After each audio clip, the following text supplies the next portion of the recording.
Ashish Gupta, CIO of Axis Mutual Fund joins us. Now let's take our conversation forward.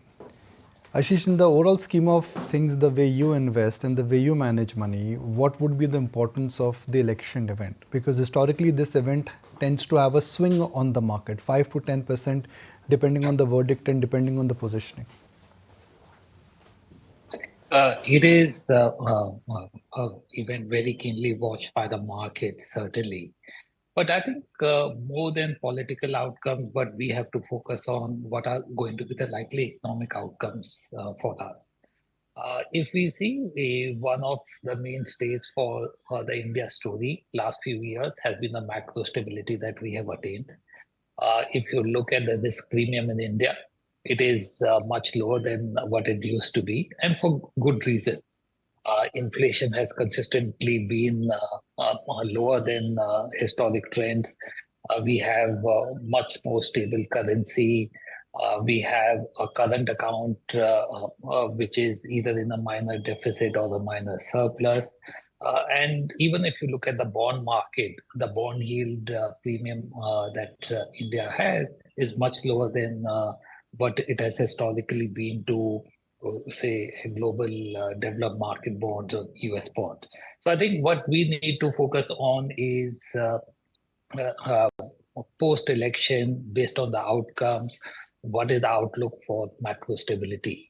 And I think what we are looking at is not just the election outcome, but also what happens in a few weeks after that when the budget of the new government comes in. And for us, staying the course on macro stability is really the key. Because I think otherwise, for the corporate sector, the earning trajectory is fairly consistent. There are various cyclical factors that are supporting the economy, and we want the political establishment to continue to support the macro stability. Okay. Uh, Ashish, but is it fair to say that irrespective of the election verdict, looking at the current construct of the market, Indian markets, the breadth is deeper. We are no longer hostage to FI flows. DI flows are strong. Irrespective of the election verdict, the market reaction may not be very harsh for an extended period of time. So I think for an extended period of time, I don't think these events matter, except for, as I said, what they translate into economic realities, right? And I think that is what we need to watch out for. Clearly, in the short term, market has certain expectations that are always priced in.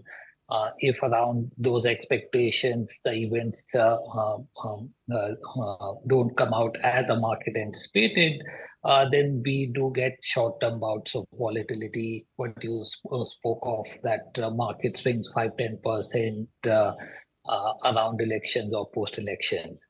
I think one good thing is that some of the expectations have tempered down over the past couple of weeks. So I think the market expectations about a month ago was really very one-sided. I think some of those expectations have tempered down, and I think that is a good thing in terms of the potential, the risk factor just going into the event. Track banks very, very closely.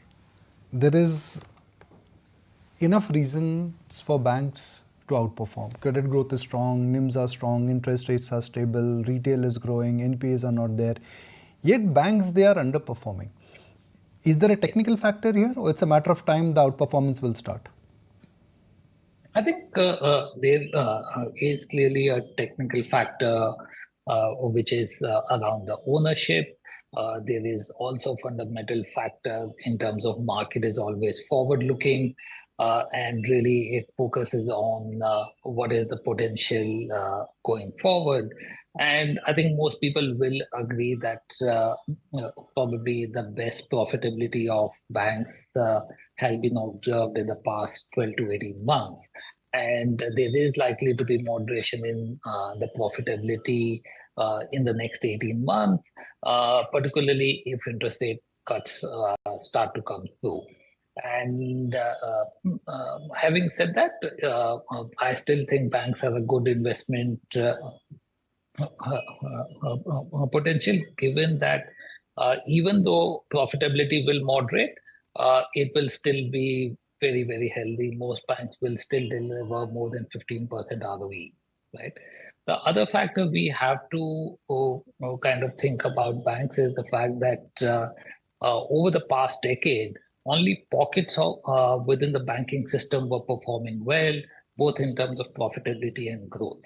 And therefore, what you were seeing that there was large disparity in valuation between one set of banks versus most of the other banks.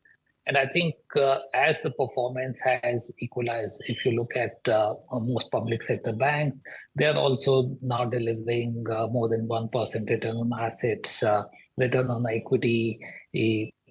For some of the largest public sector banks is even higher than private banks. So you have had both growth and profitability equalizing across the spectrum, and there has been a similar impact on valuation. So the valuation range for the banking sector has narrowed. So I think we need to look at the banking sector holistically. And in that context, I think it is still quite well positioned. Ashish, assuming it's a continuity of the current regime, which we'll come to know very soon on June 4th, do you think the portfolio strategies should be more of the same, your capex, financials, etc., or would you be making any or recommending any tactical changes? I think we have had fairly consistent policies over the past 4 or 5 years. So I think portfolio positioning reflects that.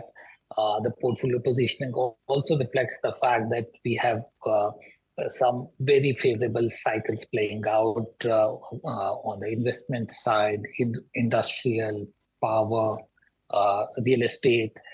And really, we want to capture the earnings growth potential in these segments because many of these cycles are still in their early stage, and we see fairly a good tailwinds to this cycle over the next 2 or 3 years. So I think it's unlikely our portfolio positioning will change very much. In fact, many of our calls actually transcend the election cycle. So, for example, it's irrespective of the election outcome, I think it's fairly certain that we will be facing some sort of power deficit in the coming months. We are fairly certain that indigenization will continue to drive order books and revenues for defense companies. So I think some of these are really not very leveraged to the election cycle, but I think overall market multiples, etc., do get impacted because of how the macro might shape up based on the election outcomes. So, I mean, why are metals rallying the way they are? It's a global phenomenon. But if metals are rallying, then is it a matter of time inflation will come back? So, I think we have to be slightly circumspect of the rally in commodities. Clearly, over the past few weeks, in fact, last 3 months, there has been some more optimism towards China. If you see over the past 3 months, it's one of the best performing markets. There have been measures announced by the Chinese government to stabilize the real estate market. But I still think really demand coming back in that segment on a global basis is still difficult.